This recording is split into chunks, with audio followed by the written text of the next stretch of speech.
BA third year के बच्चों का हार्दिक स्वागत।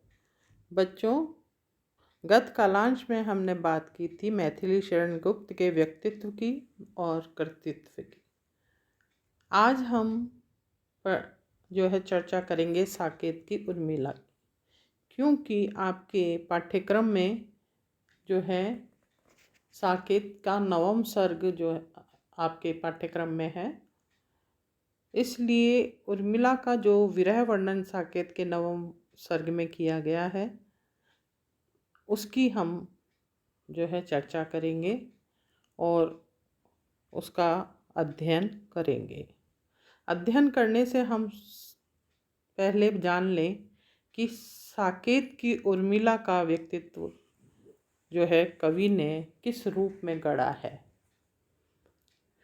साकेत महाकाव्य की रचना का मूल उद्देश्य राम कथा की उपेक्षित नारी उर्मिला को महामंडित करना ही माना जा सकता है।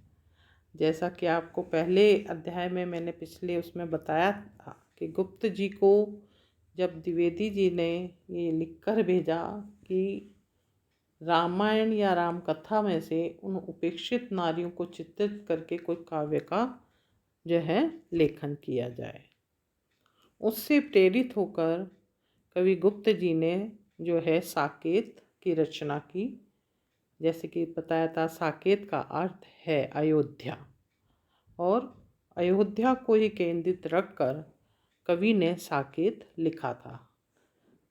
उर्मिला को जो है इस महाकाव्य में नायकत्व की अधिकारिणी चित्रित किया।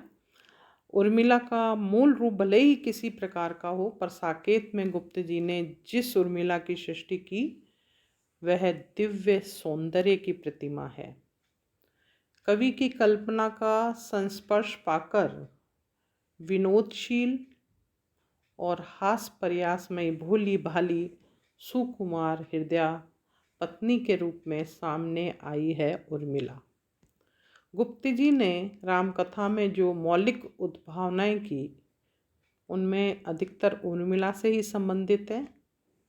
साकेत के प्रारंभ में लक्ष्मण और उर्मिला के दाम्पत्य जीवन का हास परिहास है।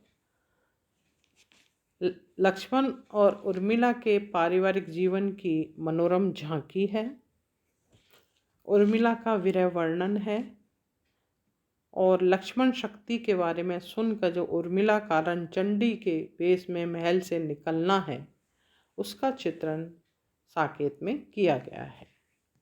साकेत की उर्मिला दिव्य सौंदर्य से ओतप्रोत महिमामयी नारी है, विनोद वार्ताओं में निपुण राजमहिषी है।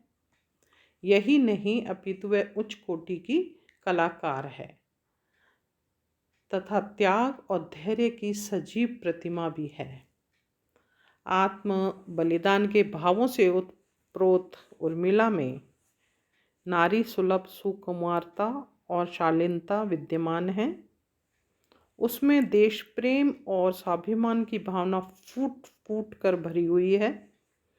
साथ ही वह सेवा, प्रेम, त्याग, तपस्या, पतिपरायणता, आत्मगौरव जैसी अनेक गुणों से ओतप्रोत है।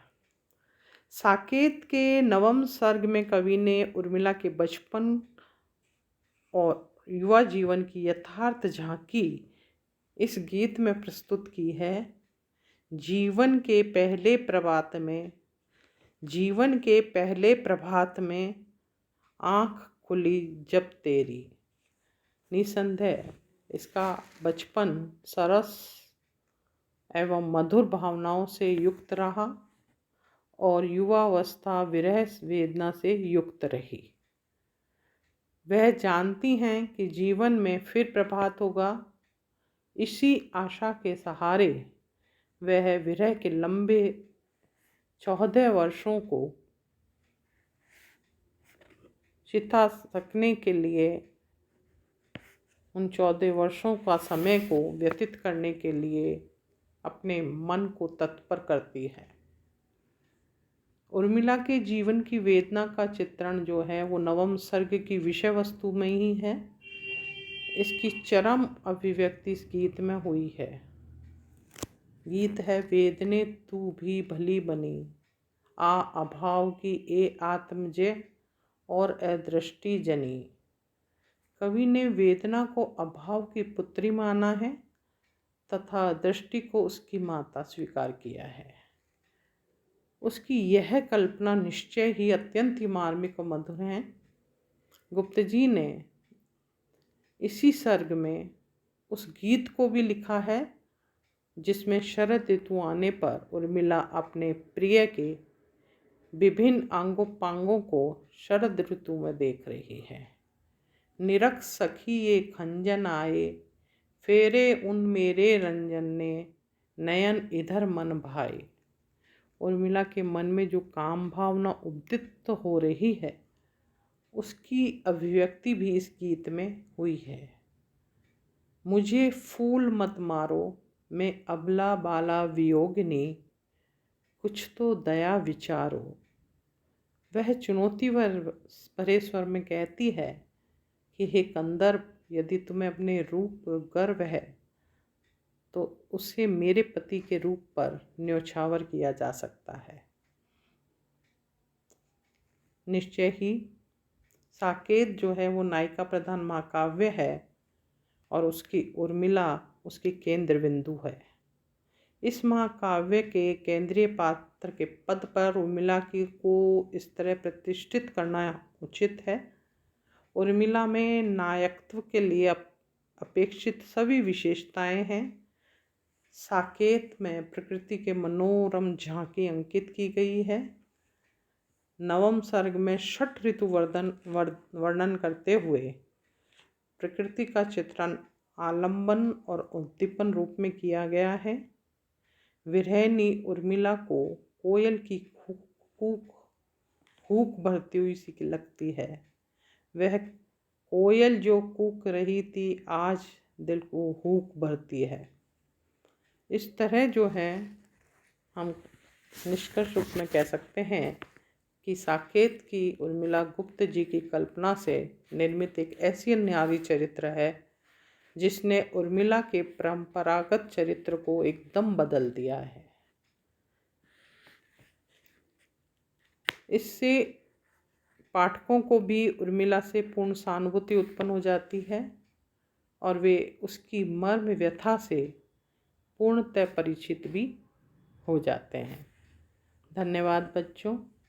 यहाँ हमारी साकेत की उर्मिला के चरित्र को समझने का जो है एक दृष्टि बनी है। मैं अलका जैन राजकीय महाविद्यालय किशनगढ़ से आपसे रूबरू थी। अगले कालांश में हम उर्मिला के विरह व्यथा का वर्णन जो है करेंगे। धन्यवाद।